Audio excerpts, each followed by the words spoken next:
రేవంత్ రెడ్డి కథ ఎట్లున్నదంటే మొన్న state bank of India మీరు చూసి ఉంటారు. హైదరాబాద్ లో స్టేట్ బ్యాంక్ ఆఫ్ ఇండియాకు అప్పటి ప్రభుత్వం వెనకట భూమి ఇచ్చింది. రేవంత్ రెడ్డి బ్యాంకుకి ఇచ్చిన భూమిని ఆయన అమ్మేసిండు. ఎస్బీఐకి ఇచ్చిన భూమిని వేలం పెట్టిండు, భూమిని అమ్మేసిండు. అమ్మేస్తే పాపం మా కోర్టుకు పోయిండు. స్టేట్ బ్యాంక్ ఆఫ్ ఇండియా వాడు కోర్టుకు పోయి ఇది మాకు వెనకట భూమి ఇచ్చిండ్రు, ఇది కూడా ఫ్రీగా ఇయ్యలే, మేం దాదాపు 20 కోట్ల రూపాయలు పెట్టి భూమి కొనుక్కున్నాం, ఈ భూమి మా పొజిషన్లో ఉన్నది, పైసలు పెట్టుకున్న మా భూమి రేవంత్ రెడ్డి ఎట్లా అమ్ముకుంటాడు అని హైకోర్టుకు పోయింది.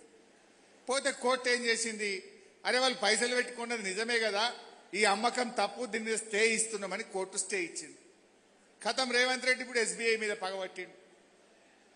ఎస్బీఐని నిషేధిస్తా, ఎస్బీఐలో ఉండే ఫిక్స్డ్ డిపాజిట్లు బయటకు తీసేస్తా, ఎస్బీఐకి రాష్ట్ర ప్రభుత్వ అకౌంట్లన్నీ కూడా తీసేస్తా అని ఇలా స్టేట్ బ్యాంక్ ఆఫ్ ఇండియాను కూడా బ్లాక్మెయిల్ చేస్తున్నాడు.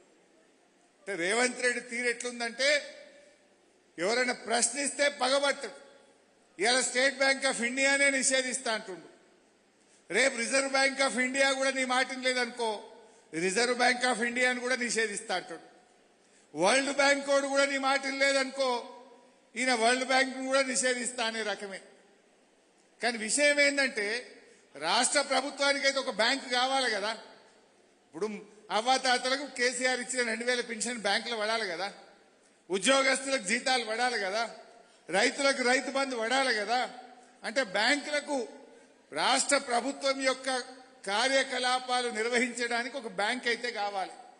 నువ్వు మరి స్టేట్ బ్యాంక్ ఆఫ్ ఇండియా నిషేధిస్తా, ఎవడు నీకు వ్యతిరేకంగా మాట్లాడితే ఆ బ్యాంకునే తీసేస్తా అంటే మరి ఏం చేస్తాడు?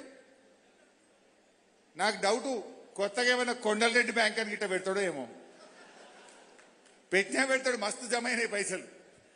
ఎనుముల కొండలరెడ్డి బ్యాంక్ అని పెట్టినా పెడతాడు రేపు. ఈ రకంగా ఇవాళ రేవంత్ రెడ్డి పరిస్థితి ఎట్లుందంటే ఎవడన్నా ప్రశ్నిస్తే వాడిని శత్రువుగా చూస్తూ ఉంటాడు, ఎవడన్నా విమర్శిస్తే వాడిని కుట్రదారుడు అని ముద్రేస్తాడు, ఎవరన్నా కొంతమంది ఈయన చుట్టూ ఉండే చెంచాలు పొగుడితే వాడిని మేధావంటాడు. ఈ రకంగా ఇవాళ రేవంత్ రెడ్డి తీరు ఉన్నది.